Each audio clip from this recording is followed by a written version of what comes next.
En juillet 2026, le futur mec de ma sœur est venu me voir et m'a dit oui, salut, est-ce que tu peux me faire des cookies s'il te plaît? Sachant que lui, sa seule référence de cookies, c'était vraiment les cookies granola, qui sont très bons, mais franchement, vraiment pas à la hauteur de ceux que je vais vous proposer maintenant. Là, on est vraiment sur la meilleure recette de cookies que j'ai jamais faite et plusieurs peuvent en témoigner. Et pour ça, 350 g de farine avec une grosse pincée de sel et une cuillère à café de levure chimique, ça suffira. Ensuite, il fallait prendre 270 g de sucre roux, sauf que je me suis rendu compte que j'avais que 90 g, donc ce que j'ai fait, c'est que j'ai complété avec de la vergeoise brune. Et pour le coup, ça fait vraiment bien le taf. J'ai mélangé le sucre avec 200 g de beurre que j'ai fait fondre. Ensuite, j'y ai ajouté un gros œuf.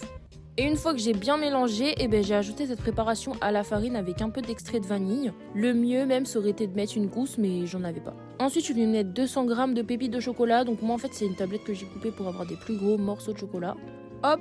Je filme ça et ça part 30 minutes au frigo pour que la pâte elle prenne bien et qu'après la cuisson soit encore meilleure. Ensuite je viens faire des petites boules de pâte à cookies, je les mets sur la plaque de cuisson et après ça part à 180 degrés entre 8 et 10 minutes. Et je vous jure que la petite pointe de sel sur le dessus ça fait vraiment la diff. En tout cas chez moi ça a fait l'unanimité et je vous dis allez bonne app.